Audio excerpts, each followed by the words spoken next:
Hey, what's up? It's Jim, and today I'm going to talk about The Magnificent Seven from 1960. When I was a younger cinephile, or when I was starting to get into movies, I wouldn't see this movie because I love Seven Samurai so much. And I think a lot of people kind of disregard The Magnificent Seven who love Seven Samurai. And although I can understand not wanting to see a Hollywood remake of a foreign film, especially a classic foreign film, especially one of the greatest films in general of all time, The Magnificent Seven is not a bad movie. And it really gets into the whole argument of film and probably art in general of it's not what a film is about, it's how it is about it, which is something that Roger Ebert said, but it's a theory that I quite agree with. And I think of anything Ebert wrote is probably one of the most true things he ever said about cinema and art. But I think the thing about Magnificent Seven and Seven Samurai is it takes the story and does them in completely different ways. Now, certainly they're separated by what many believe to be about 300 years of history. Seven Samurai taking place in the 1500s, Magnificent Seven taking place in the late 1800s, or they never really give a date, but that's kind of basically Western times. I'm pretty sure it's not in the 1900s. Might be close, but it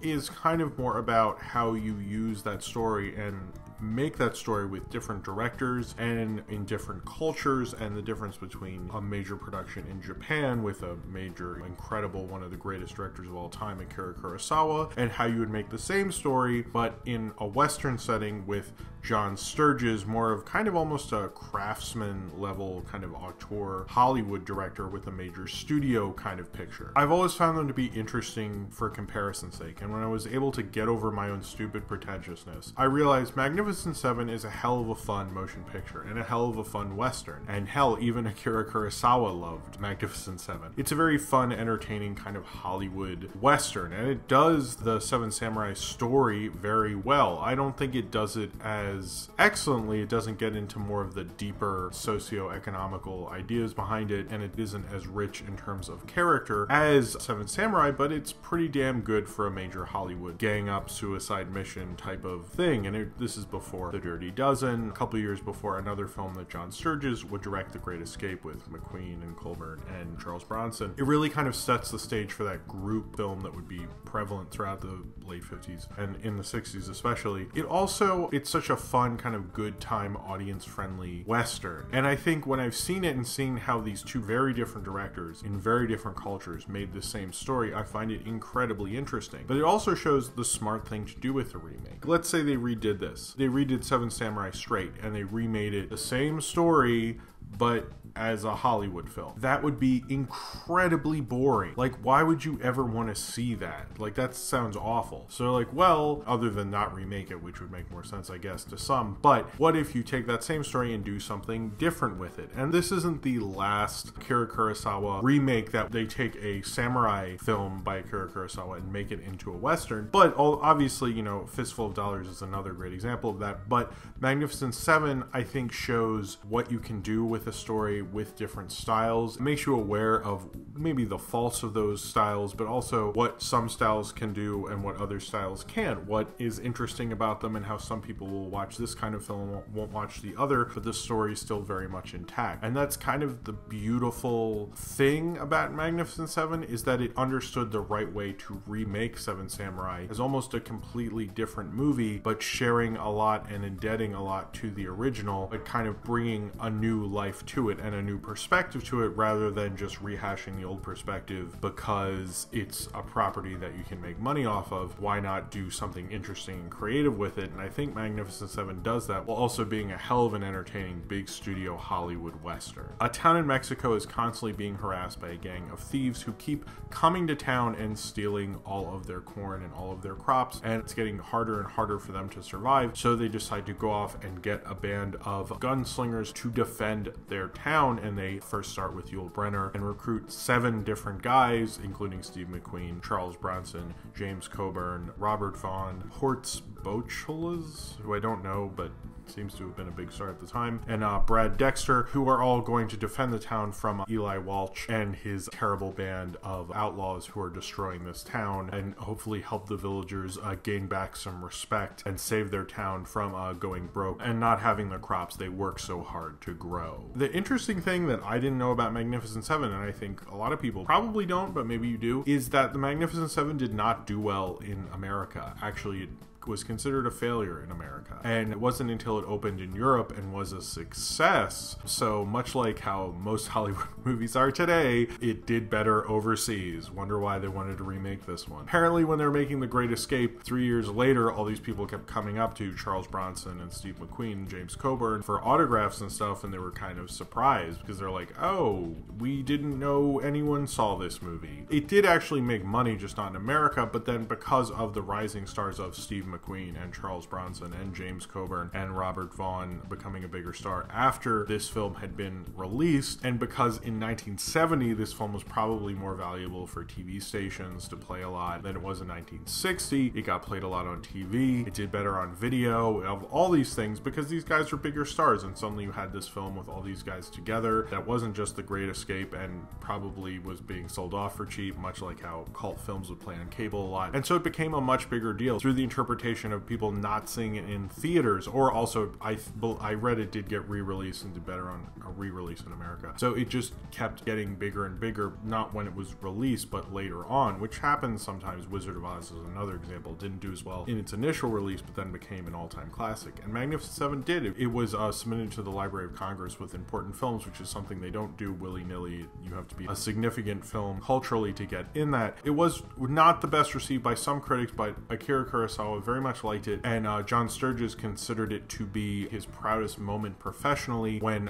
he met Akira Kurosawa, and Akira Kurosawa told him how much he loved the film, which is a pretty high honor. You'd think Kurosawa would say, go fuck yourself, why'd you do this? But he quite enjoyed it and actually gifted him with a ceremonial sword, believe it or not. So this was shot in Panavision, which is interesting that not a lot of people probably saw it, how beautiful this film was, until letterbox VHS editions and DVD, and it is quite beautiful. John Sturges really knows how to make a wide shot, and John Sturges would go on to make The Great Escape. He's kind of more known now as kind of an action adventure guy, but he also did Bad Day at Black Rock, which is a great movie. I mean, did that before this, and this is before he made stuff like The Great Escape. Although I think I probably prefer Great Escape to this. I think this is a very well-made film. It's very much a craftsman kind of film. What I mean by that is, like, it's not an auteur that immediately jumps out at you. It almost can kind of blend into what's going on at the time and the time period. It's almost until later that you really see all the fine filmmaking going on throughout it, and I think this is actually fairly well made. I'm surprised it didn't do well because it's so good, actually. I found it really enjoyable. I actually kind of like lighter westerns sometimes because we got so Sergio Leone influenced. Although I love the Leone films, it just feels like kind of like a different thing. I remember when westerns were like a hoot and a good time, and you know, for dads to just drink a beer with and chill out with, and that's kind of the vibe of Magnificent Seven, so I'm surprised it didn't do better at the time, but I think it's almost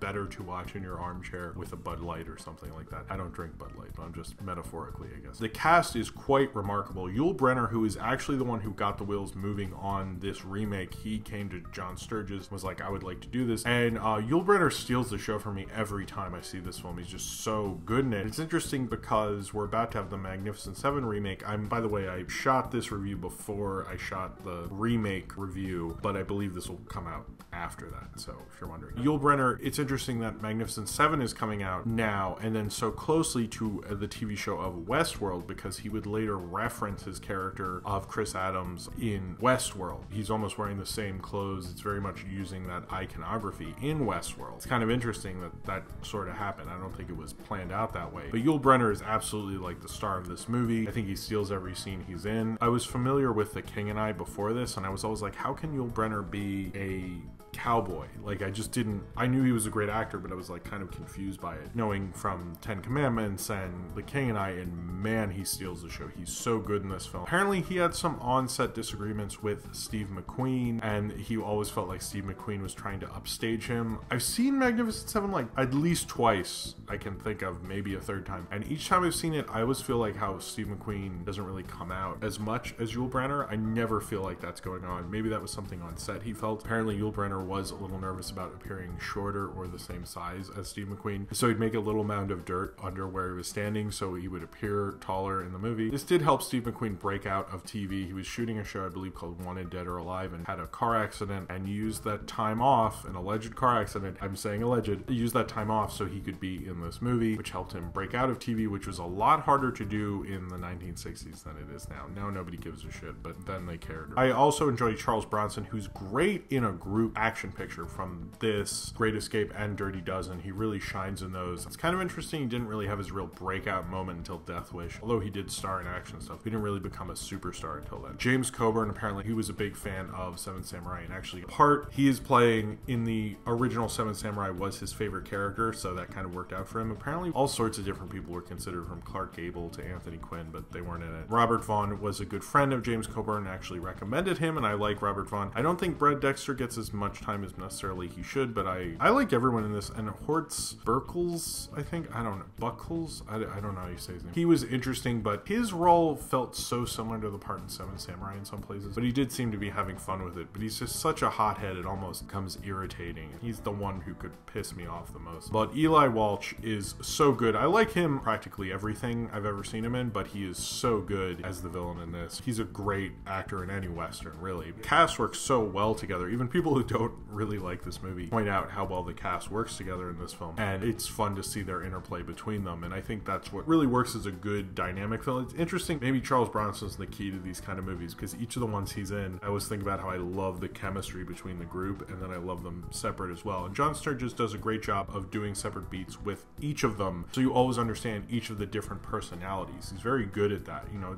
a lot of directors don't do that, and they just kind of meddle them together, and then you're like, wait, who? What's the difference between these people? And in this, it's very well established. One of the things that a lot of people bring up is the fun of this movie works, but when it tries to act like it's any deeper than it really is, it doesn't. And I have to agree with that, although I think it kind of comes back around in the end and it kind of works for it in a weird way, but it doesn't do what Seven Samurai does. And it can't really get into that, as Seven Samurai is like 3 hours or however many long it is, the director's cut and all that stuff. It's a much longer movie, an hour and change more in some cases. And Magnificent Seven is 2 hours and 8 minutes, which is not nearly as long, although it's regular movie length, I guess, depending on your opinion on those things. I think it does what it's good at, which is being an entertaining, fun, big budget Western. I think it does a very good version of what it's trying to do. The smartest thing about Magnificent Seven is it wants to be a different movie, and that's what's so ingenious about it. I always think of how when I see remakes, I go, man, Magnificent Seven was really genius. Like, I've seen so many bad remakes, and every time I go, Magnificent Seven. And it's not that Magnificent Seven is necessarily one of the greatest films ever made. It's not, but it's just smart about it, understood the strategy to make itself into something that we could still talk about and that we could hold near Seven Samurai, but not really be comparing it so much. Because if you've seen both of the films, you will be able to compare them, and there are essays and comparisons and things. I don't think we'd still be talking about a direct remake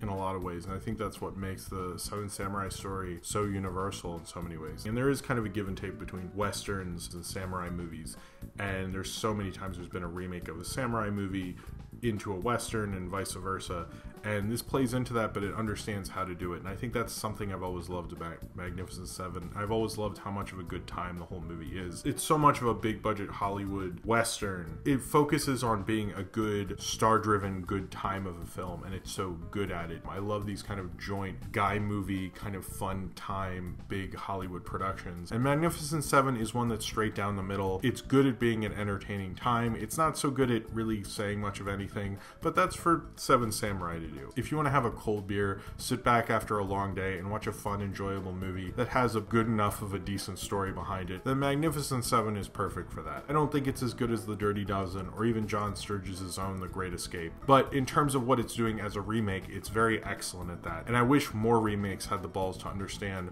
the perfect kind of remake it should be, rather than trying to recapture some sort of magic. The genius of Magnificent Seven is that it tried to capture its own magic rather than try to recapture capture something. It does a little bit, and it's a little too focused on the original in some cases, but for the most part, it tries to capture its own thing, and that's what makes The Magnificent Seven probably one of the greater remakes, because it understood you can't stay too close to the original, you have to do something else, and that's why we're still talking about The Magnificent Seven, and probably why they wanted to remake it. It's a decent enough, good time, big budget Hollywood Western, and as long as you've had a hard day and want to watch a fun, enjoyable, big budget Hollywood Western, Magnificent Seven is there to entertain you, and if you're ready to kick back and watch it, you should be fine with this one. Just don't ask it for anything more. So if you have seen The Magnificent Seven and you would like to talk about it, then comment below in the comments and subscribe if you would like to.